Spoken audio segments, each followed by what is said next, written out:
વરરાજા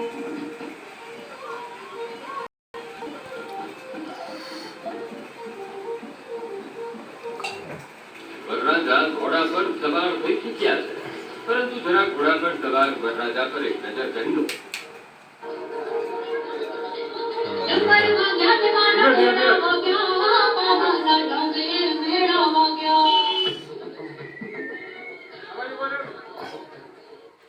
ચોંકી ગયા ને, કારણ કે ઘોડા પર તો એક બાળક બેઠું છે અને તેના હાથમાં એક ઢૂંઢલો છે. તો વરરાજા ક્યાં છે? આવો સવાલ થયો જ હશે. તો આપને જણાવી દઈએ કે જે ઢૂંઢલો ઘોડા પર બેઠો છે તે વરરાજા છે. આ દ્રશ્યો સંઘપ્રદેશ દમણના છે, જ્યાં માછી સમાજમાં વર્ષોથી ઢીંગલા ઢીંગલીના લગ્નની પરંપરા છે. દમણમાં માછી સમાજની 18 જેટલી શેરીઓમાં લોકો પોતાના ઘરે ઢીંગલા ઢીંગલીના લગ્ન કરે છે, જેને દેવ લગ્ન પણ કહેવામાં આવે છે. દર વર્ષની જેમ આ વર્ષે પણ ઉજવણી કરવામાં આવી હતી, જેમાં મોટી સંખ્યામાં લોકો ઉમટ્યા હતા. આજે ઢીંગલા ઢીંગલીના લગ્ન એટલે કે એકાદશીના દિવસે એમના લગ્ન કરવામાં આવે છે અને અમારી 18 શેરીમાં માછે લોકો વસે છે. 18 શેરીમાં આ રીતે મોટા ઢીંગલા ઢીંગલી પણ કરવામાં એવમ તમામ ઘરમાં પણ નાના ઢીંગલા ઢીંગલી કરવામાં આવે છે. એ એમને દેવ અમે એને સમજીએ છીએ. તો એ જે લગ્ન કરે એ અમને કેવી રીતે આપણા દીકરા દીકરીને લગ્ન કરતા હોય એવી રીતે હલ્દીનો પ્રોગ્રામ થાય છે, એમને પહેરાવણી એટલે કે ચૂડાનો અમારે કાર્યક્રમ થાય છે અને એકાદશીના દિવસે એમના બેન બાજાની સાથે ઘોડાની સાથે અમે જાન કરીએ છીએ.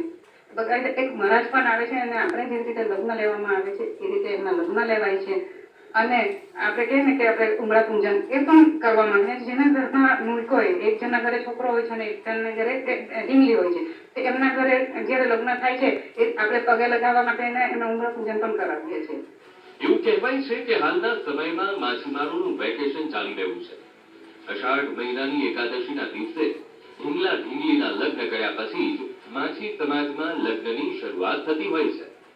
ઢીંગલા ઢીંગલીના લગ્ન માટે માછી સમાજની બહેનો 15 દિવસની તૈયારી કરે છે અને લગ્નની તમામ વિધિઓ કરવામાં આવે છે. તો આ લગ્નને માણવા માટે સાસરે ગયેલી દીકરીઓ પણ પિયર આવે છે. અમારા વડીલો દરિયામાં જાય, આખા વણ ડૂબી જાય, તો એને આપણે શું કરવું છે વિચાર કર્યા. અમારા જે પૂર્વજો ખૂબ જાણકાર અને ધાર્મિક વૃત્તિના લોકો હતા, તે લોકો વિચાર કર્યા કે આપણે આપણા કંઈક એનો ઉકેલ લાવવો જોઈએ.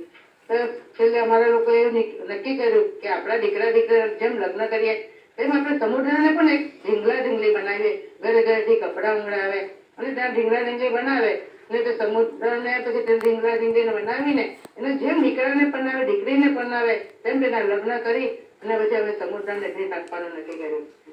સમય સાથે લોકો જૂની પરંપરાઓને ભૂલતા થઈ ગયા છે, પરંતુ દમણનો માછી સમાજ આજે પણ વર્ષો જૂની પરંપરાને ભૂલ્યો નથી અને દર વર્ષે ઢીંગલા ઢીંગલીના લગ્નની આ અનોખી પરંપરાને નિભાવતો આવ્યો છે.